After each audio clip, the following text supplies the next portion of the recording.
Hello, everybody. Thank you so much for joining us. My name is Dawn Gilpin, and I'm the Assistant Dean for Research and an Associate Professor at the Cronkite School here at Arizona State University. And I'm very excited to be here today for Media Literacy Week to talk about media literacy from a global perspective with some of our faculty and Humphrey Fellows from around the world. So just to start out, why don't we do some introductions? Why don't we start with Dr. Juan Mundel? Hello, and thank you for being here. Again, my name is Juan Mundel. I'm an associate professor here at Arizona State, and I'm also Cronkite Global Initiative's new director. And part of my job is actually to work with this group of amazing 14 fellows from all over the world, where I get to learn about their perspectives. And I'm very thrilled to see some of our very best here to talk about the initiatives at home that relate to global media literacy. So welcome, Humphrey Fellows, and Elita, if you want to go next, please. Okay, thank you so much, Dr. Mundel. My name is Elita, and I'm from Dhaka, Bangladesh, and I work for a newspaper called the Daily Star. Great. Milana? My name is Milana. I'm a Chechen journalist from Russia, and I work as a digital producer and correspondent for Russian service BBC. Great. Johnson? Thank you, Dr. I'm Johnson Mayamba. I'm from Uganda. I work for the Daily Monitor, one of the Uganda's most influential newspapers, and I focus mainly on human rights. Thank you. Great. And last but certainly not least, Ilya. Hi, and thank you. I am Elira. I come from Albania. I started as a journalist, and now for 10 years, I've been working as a media developer for the Organization for Security and Cooperation in Europe, working on media projects of this organization in Albania. Fantastic. So we have pretty much the whole globe covered in one way or another. So this should give us some great perspectives. So I wanted to start out by trying to understand what the media literacy what the media landscape looks like in different parts of the world in your country. So we don't have to go in any particular order. Who wants to talk about where do people get their news? Who owns the news? Consider that, a lot of the people who will be watching this video will be Cronkite students from various parts of the United States. So they have a very American view of what media means and how it operates. So I'll go first. For Uganda's sake, the media is divided among the state, the public, and also private owners. We have about 10 daily newspapers. We have 5 weekly newspapers that cover different parts of the country in different languages.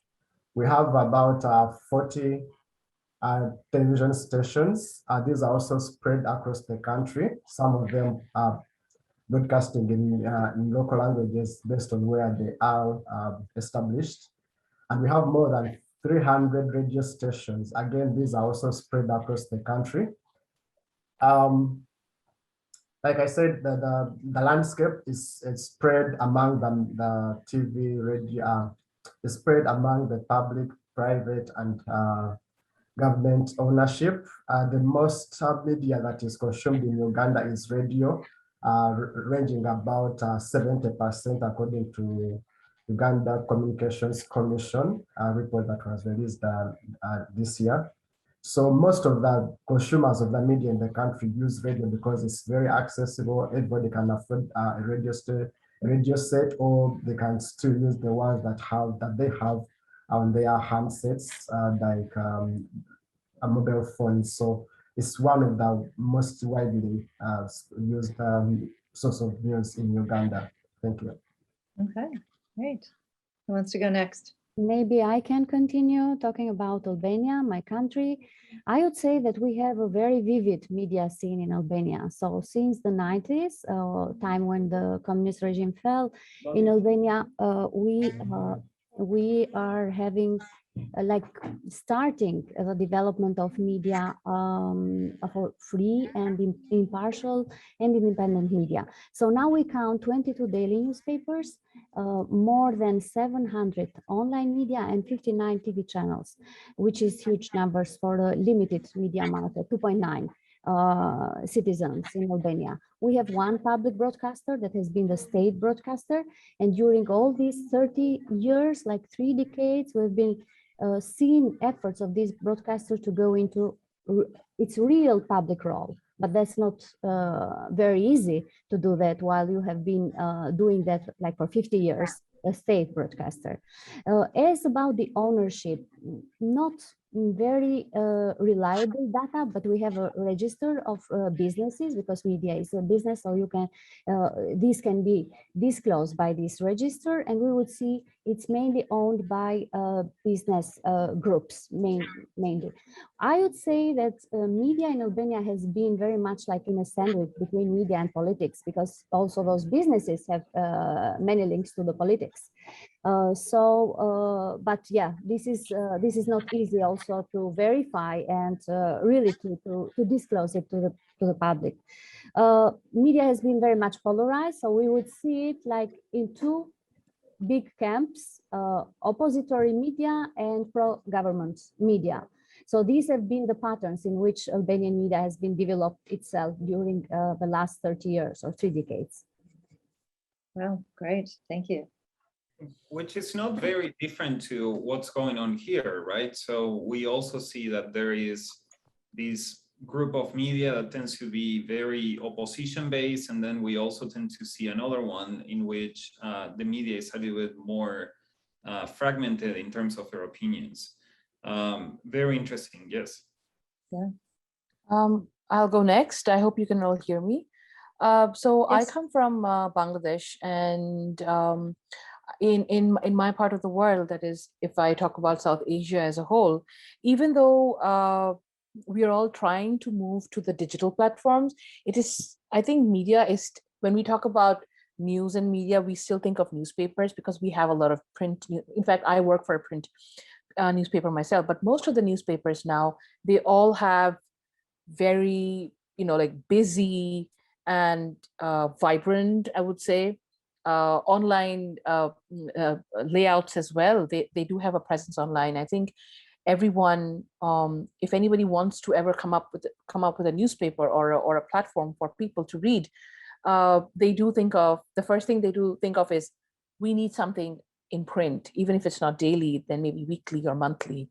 That is still there, but definitely, we are trying to move towards the digital platform. I remember when newspapers and magazines had begun to move to the digital platform in North America. I think, I'm not sure, I just remember the Mirror or the Financial Mirror was probably the first one of the first few magazines or newspapers. I'm not really sure, but that's the one that I remember. They had made a huge announcement that the world is changing and we're moving towards the we will be ruling the digital world and all that. India was actually the print readership actually increased by like 27% or something while this was happening in North America. So yeah, so that print is still there. It's not dead, because 80% of the revenue we still generated via the print platform. So we can't really let go of it. Yeah, like at one go, we can't just overlook it, and we can't just go like, okay, the digital platform is the hero. We can't do that even now. Other than that, we do have radio stations. And even though most of them are for entertainment basis, every hour, some of these private stations have news highlights for everyone, because most of the people who listen to the radio are always listening to it in their cars, and traffic is really bad in our country, which is why everyone's always stuck in traffic. And so the radio really, these news highlights work in that way. And so there are some platforms like there is one radio station and 1 or 2 TV channels that are state sponsored. It's all about the government and how how it's good and everything. But then there are other private channels and most of the newspapers are privately owned. And because politics is really big in our country, 71, the year 71 has always been a very important year for us, because that's the year when we finally had our independence from Pakistan. So since 1971, newspapers have always been divided, like the people who support liberation, people who don't.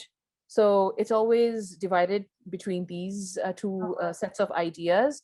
And you can actually see that in the opinions and the op-eds and everything that they write in the newspapers, and also the talk shows on television. And other than that, right now, I would say the young people, the youth of Bangladesh, who are like between the ages of, say, 20, 21 and say 30, 35, they're all trying to create a revolution which will happen digitally. And it's not only like news reports and highlights, but maybe features and long forms as well. Yeah. Interesting.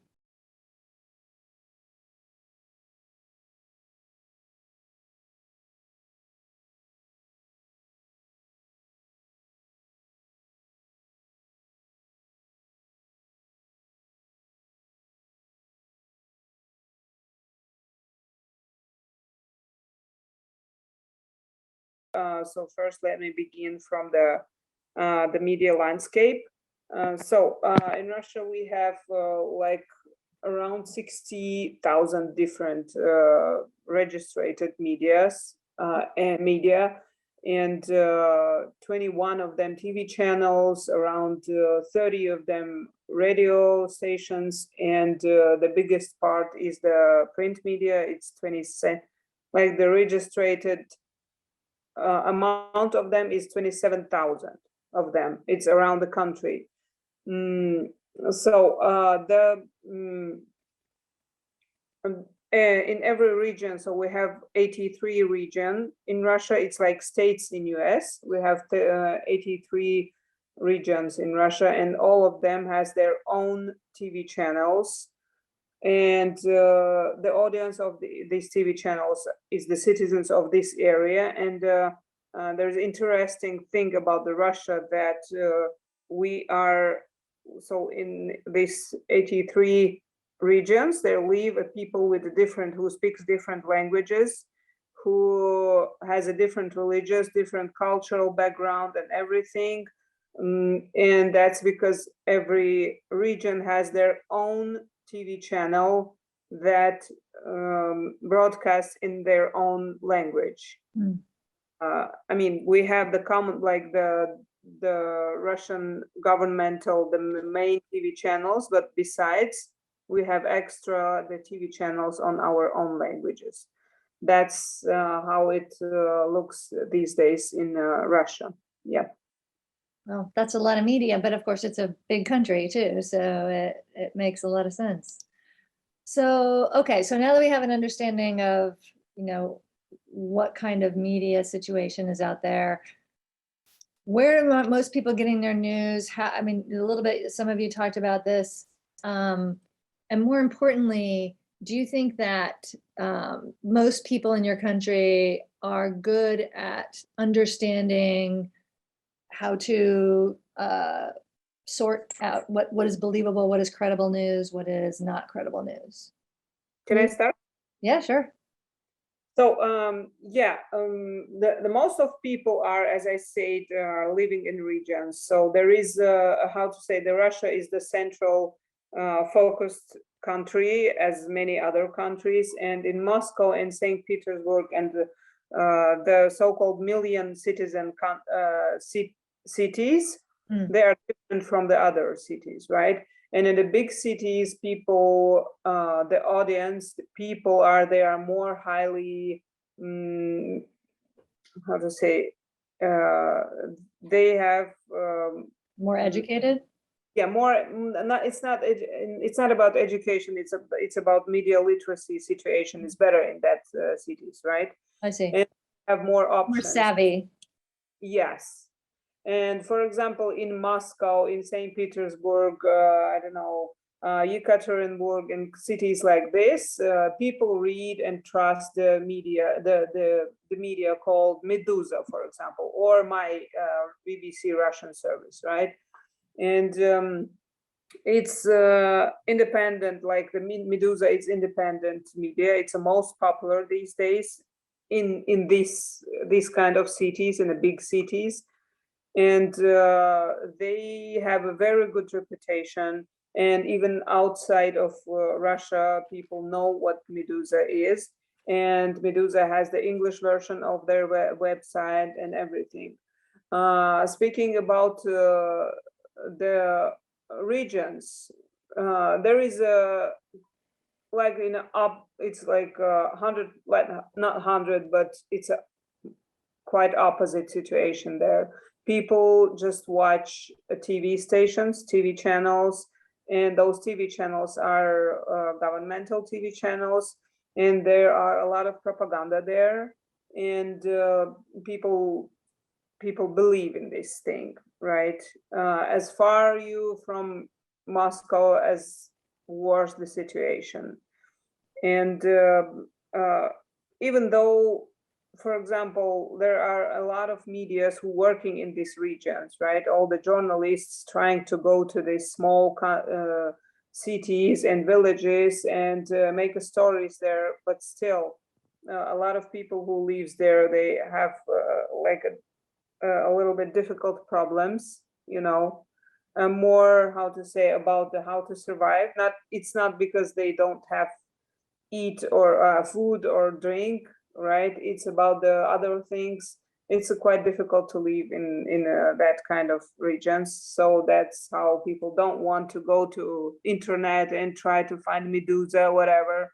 It's Right. easy to go back home, you know, after hard working day and turn on the TV and just listen what is the situation in the country. So Yeah. that's the difference between the big cities and small regions in Russia. I mean, we definitely have, even in this country, as I'm sure you've already seen, an urban-rural divide, some of which translates into media use and understanding. I know when I've taught online classes where we often have students who live in areas where they're not near a university or near a big city and all that, it can be very eye-opening for them to talk to people who get their information through different sources or have different ways of approaching media, because like you said, most of the people around them, what they've grown up around is do your work, sometimes in pretty harsh weather or other kinds of conditions, and nobody is spending hours trying to fact check articles online. You know, they're just taking it in, and they don't give a lot of importance to the media. That's a very, obviously, it's a very broad brush, because there are people in all parts of the country who, you know, take media literacy seriously, but I think you do find it more widespread in rural areas than in urban areas. Yes, exactly. Maybe I can continue Yeah, on go ahead. Albania a bit. So just before coming to this discussion, I was checking some recent studies and surveys among Albanian public about the trust in media and also other institutions. And it comes out that media is one of those institutions, let's say, that is being trusted in Albania much more than the others. Like 40% of the public has trust in media, and this is much higher than other state institutions, governments, political parties, president, or judiciary. This tells something that's like public still trusts media. How people are informed in Albania, I would say that TV remains the main means of information, although online media is taking much more terrain these days. But still TV, according to the recent studies, remains the main means of information in the country. As I said, media is one of those main sources of information, but still we face the problem of fake news, misinformation, disinformation, like mistakes during informing or something made on purpose, and conspiracy theories as well. So it's not easy these days to filter all the information that you get from all sides and to trust that information. So I think that to that extent, we are still in the same boat, in the same situation. We are facing this new challenge that comes in the digital era. Yeah, that's very interesting. And you know, as you were talking, I was trying to relate that back to my home country, which is Argentina. And I feel that some of the buying of the conspiracy theories is also fueled by the political party that you belong to. And the polarization that we see here in the US between political parties is also experienced everywhere else in the world, where there's two very different sides. And now with artificial intelligence, there's more and more bots that are spreading this misinformation and disinformation. And I feel that citizens, when they side with one side or the other, they forget to double check the information or to stop and think before repeating. And I think that we all face a very similar challenge across the world, where because we are so convinced that we are in the right side, it's very difficult to stop and try to think how the other side is perceiving the same angle. yeah, there are actually studies showing this is true. Go on, Elita. I would just like to add to what Juan just said. You know, the whole idea, the thing about believing what you're seeing online and stopping yourself for once and going like, okay, should I believe this? Should I share this or not? I mean, I think that's very important. My country has been going through some really violent communal riots the last few weeks, and I've been really into it as well. I was reading about it, and the whole thing was actually started from a Facebook a picture that was uploaded on Facebook. Facebook is really big in our country. So and then you know, there was violence between Muslims and Hindus, and this happened during the one of the biggest festivals of the Hindus that was taking place in Bangladesh. So obviously someone wanted to create this violence, you know, someone wanted to do this, and all they had to do was just put up one picture on Facebook. But then you do ask yourself that you know, why can't people just, you know, realize that this is fake? I mean, this looks fake. I mean, why don't they just want to believe that? That's because there are people who believe that their belief system and their religion is the right one, and it's bigger than the other one, which is why when something like this goes online, they don't want to think twice about you know, like you know, just not believing it, or maybe we shouldn't you know, put more fuel to the fire. But that's what happened last week in my country, and it's still happening. So even though I just to what you asked, Dr. Gilpin, there is definitely a lot of misinformation, but it happens in my country. It's actually done mainly through the digital platforms, and namely Facebook. You see people in my country, or maybe in other countries as well, they trust now, they trust more you know, the news and the information that comes to them visually. You know, they like to see videos, and they, you know, they share those videos, as opposed to, you know, a properly well investigated long form story that they would have to sit and read. And I think that's why television is also still probably right up there, you know, right there when it comes to credibility. So are newspapers. But when it comes to the digital platforms, we still need to come up with a policy or something, or we still need to think, is this true or not? You know, are there other avenues to verify what I'm seeing right now? So these are things that we really, and as you said, it's like the urban versus the rural. Even people in, you know, people in the rural areas, they all have Facebook. Most of them have Facebook. They probably do not have the other things that they need in their lives, but they have Facebook. So it's very you know, they do whatever they read and watch the videos, even if they're edited or deep fakes or whatever. They just go like, okay, this is a video, this is a picture, and it's true, I'm going to believe in it and I'm going to share it. And that's what happens, especially with the rural consumers rather than the urban consumers, I think. So let me ask a question to all of you based on the last conversation. Elita brought up a really good point on if it's on social media, it's gotta be true. Very similar to what used to be, if it's on TV, it's gotta be true. Yeah. How do you perceive the social media platforms' responsibility to educate the public about digital media literacy? Do you think that it's their role to be able to educate citizens as well? Or is it our role as educators and as journalists to pass on that knowledge to the citizens?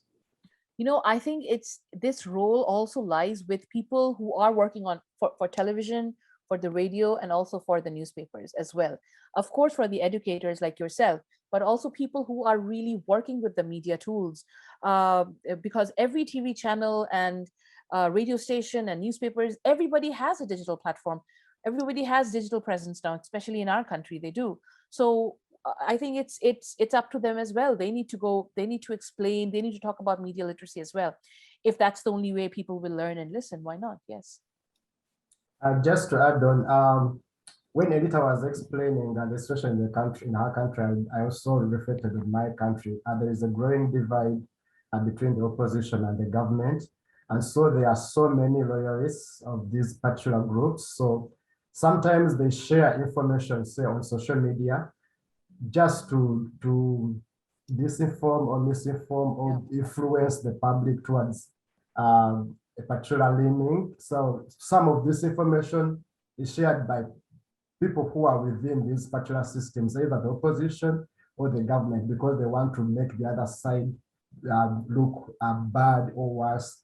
So the people who are in the villages they don't take time to analyze or reflect on such information that have got. For as long as they see it circulating, most cases they will just say it is true, and that's what we saw causing most of the riots in the previously concluded elections that happened in Uganda, which took most of people's lives, because people were not taking time to analyze and understand what kind of information is being shared, who is sharing such kind of information, and for what purpose. So coming back to one's question of how social media and how other say users can use the social media, say, to fight misinformation or educate the public. Like Rita said, I think for most of the credible news outlets in the country have done a great job. But of course, if like most of the media houses say, like, they also have particular leanings, you find that, say, those that belong to the states, they project more of the government's side. Then the private media houses, you find them, some of them, because they are being repressed, they will still lean to the government side. Those that tend to be a little independent, you find them speaking very authoritatively and assertively towards, and also finding themselves leaning on the opposition side. So it's a sharp divide.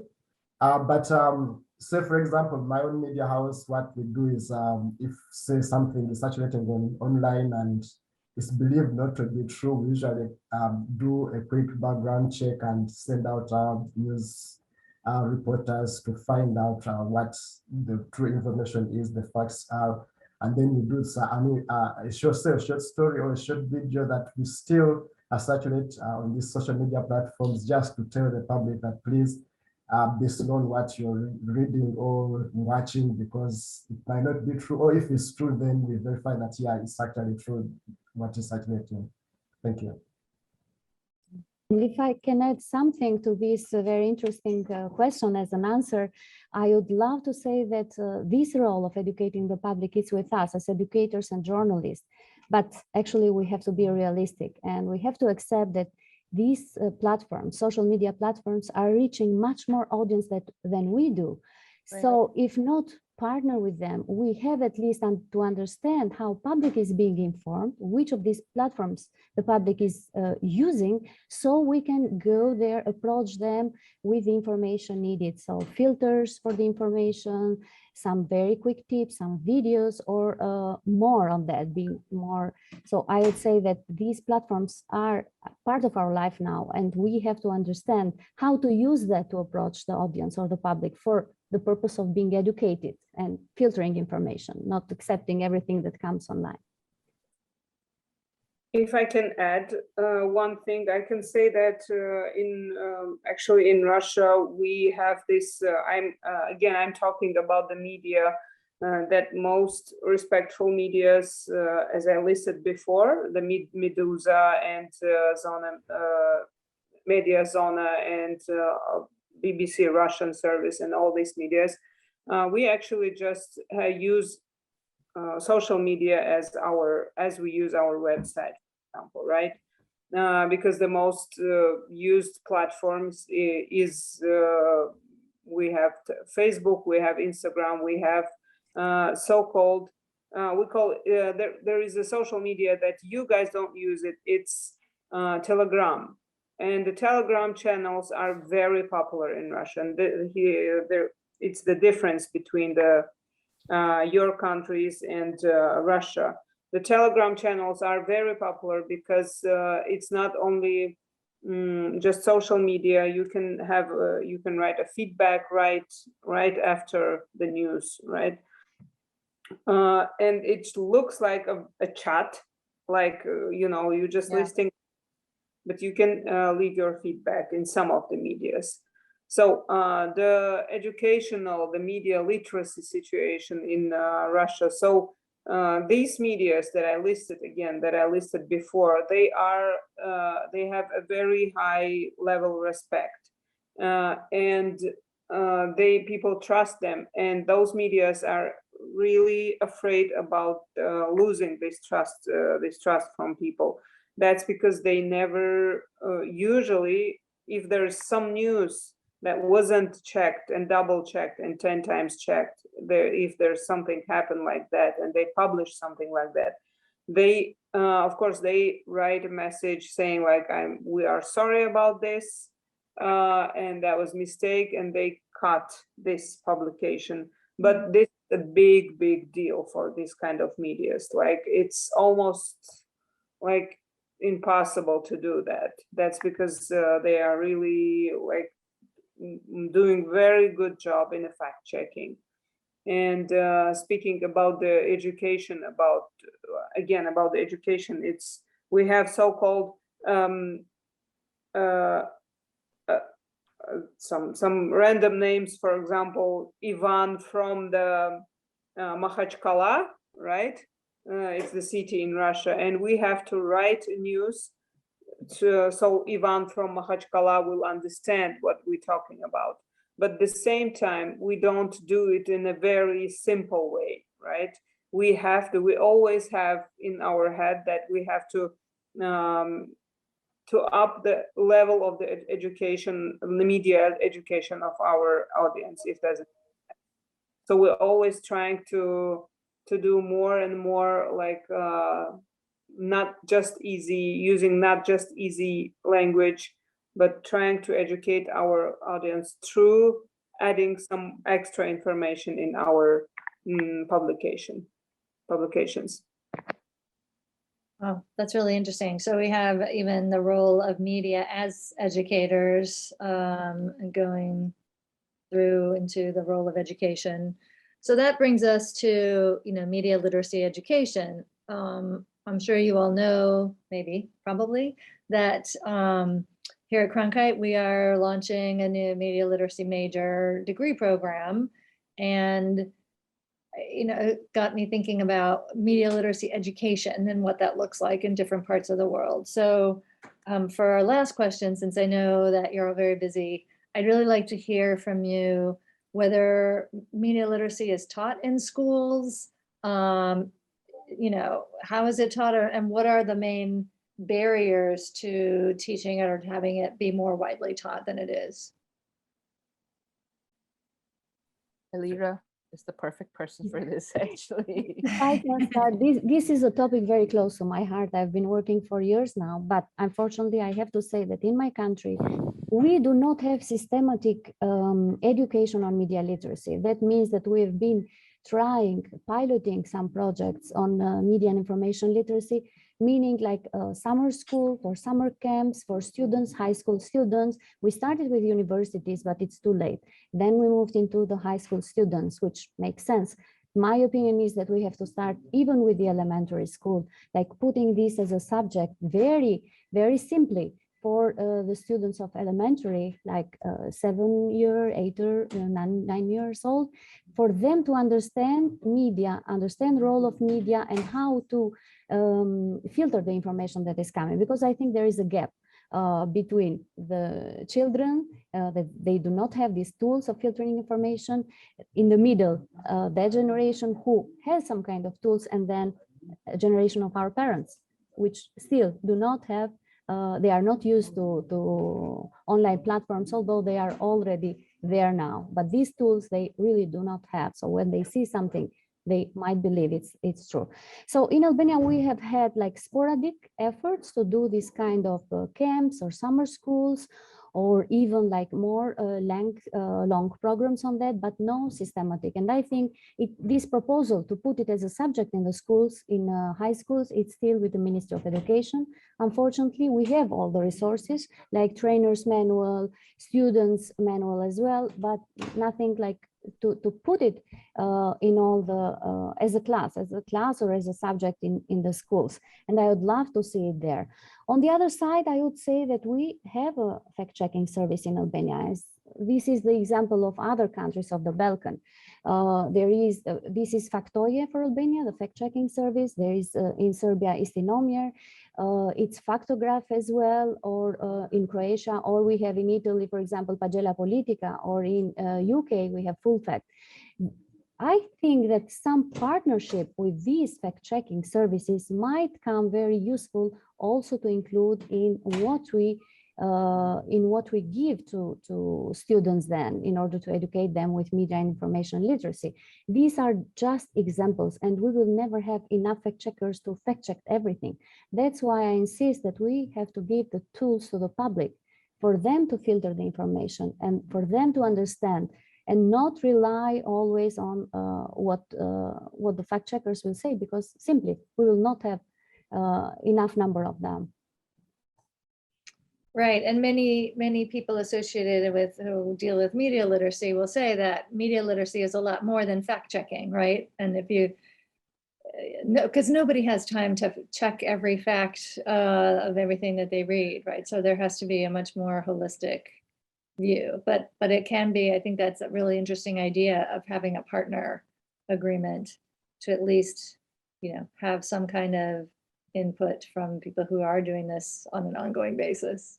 I would agree, actually. Media and information literacy is much more than just fact checking. It's having an idea of the role of the media in a society, physiognomy of the media, understand what makes news and what does not make news. So it's really a general view on everything, and it's not specific on this news or another news. But having this holistic picture of the role of the media and what is news, then we understand really what's happening in the online media, and how sometimes often misinformation and disinformation is being circulated and distributed around the world. I can tell that you're very passionate about this subject, and I love to hear it. It's great. Anyone else? So are my colleagues, actually, and I know they are doing excellent stuff in their countries too. Right. Anyone else have thoughts on media literacy education? Okay. Yeah. Sorry. Okay. Mine is like really short. I just want to say that Elira has actually explained it so well, and she's always talking about media literacy actually around us, that I've actually learned a lot from her and the things that she says. Unfortunately, in my country, I don't think the whole culture of teaching people, like sharing ideas of media literacy with college students, let alone high school students, have really started, unless you are a student of journalism. What happens is, because there has been a lot of fake news over the last few years, the authorities or certain organizations have actually taken upon themselves to get together young journalists and other journalists who are like really in the field, and it's up to them to verify what's right and what's not.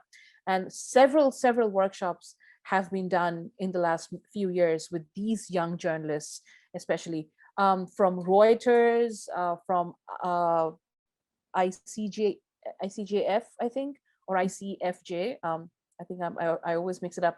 And also some local organizations in Bangladesh.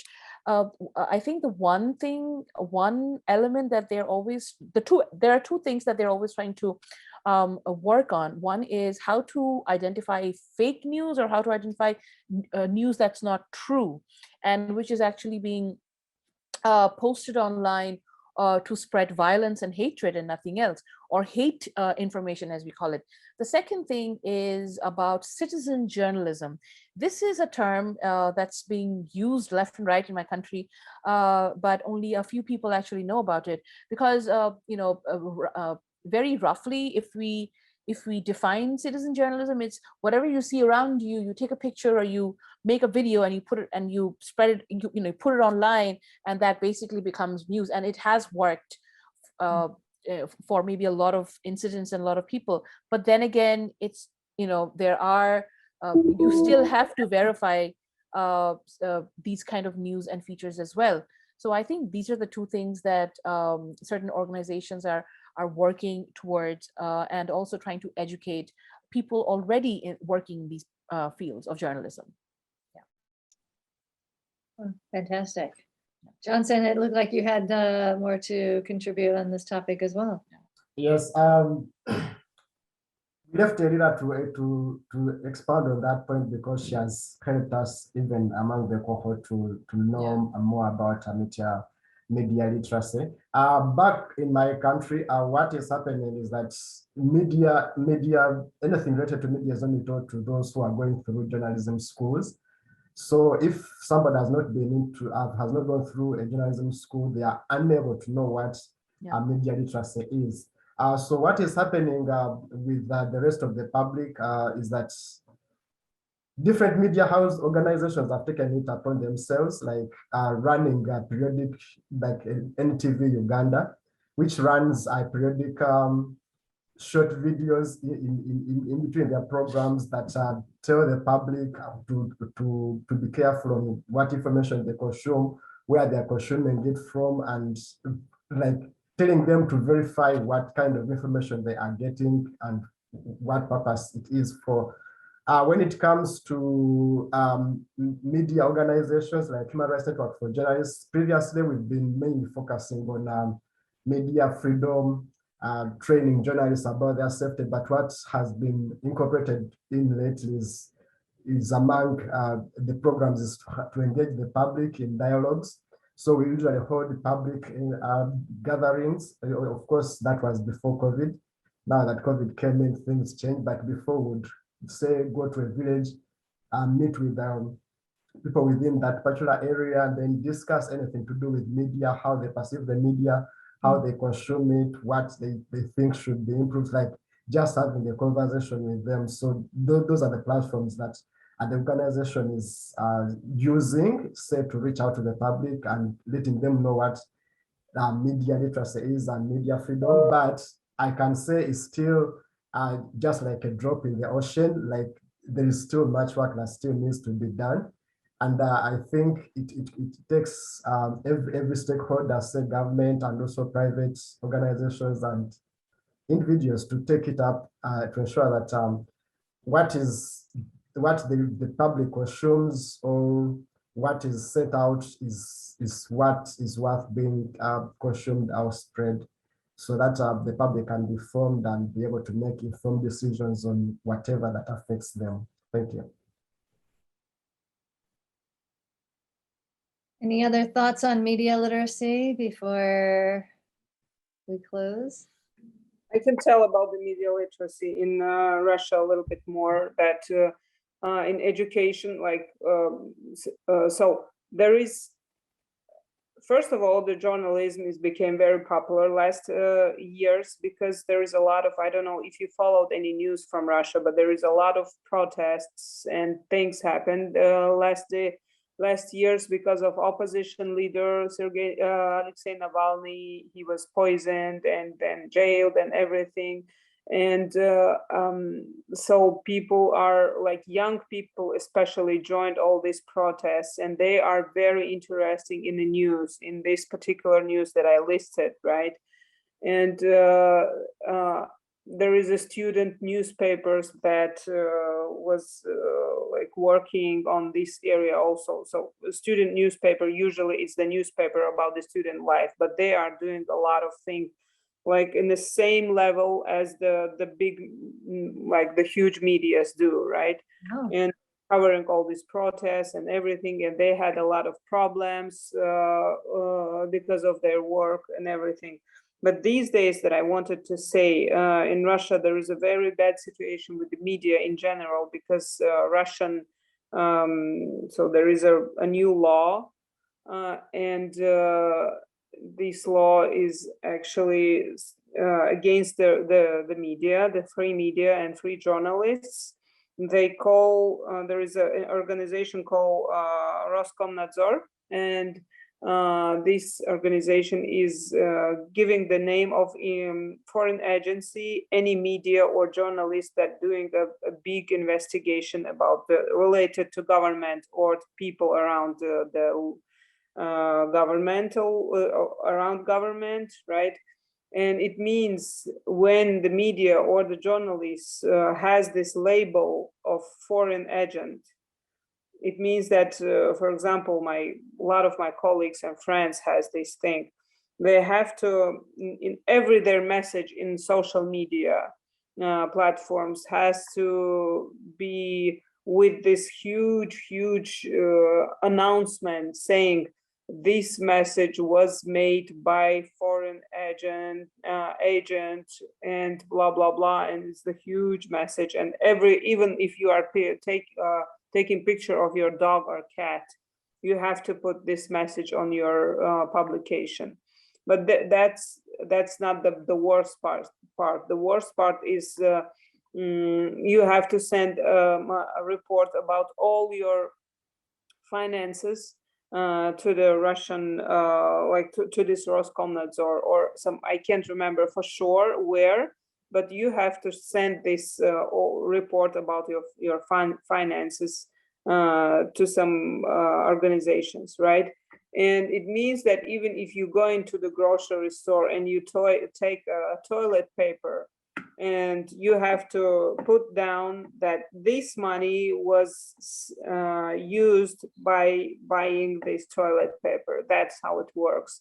And that makes the life of journalists these days in Russia very, very difficult. They most of them living, not most, but a lot of them living country, trying to continue to work, but it's not so easy. As you know, leave country and continue to work as a journalist of this country, it's not so easy. So this is the situation in Russia, in Russian media these days. Wow, that is rough. And yet there are all these young people who are eager to go into journalism. Yes, because that's how this age works, right? We've all been there. If it's Have like the idealism. Yes, that's correct. If someone trying to say prohibit you and you are 18 or 19 and you see that it's nothing, you don't do anything bad, you are trying to go against it. Yeah. That's how. Yeah. Well, who knows? Maybe these young people will manage to change the world. Maybe. That's our hope, right? Yeah. Well, I could talk to all of you all day, but unfortunately our time is up. I can't thank you enough for sharing this time with us and chatting about media literacy.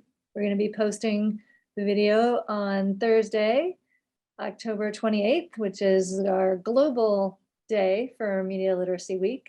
And that will be shared with all of the Cronkite and ASU community and beyond. So thank you so much.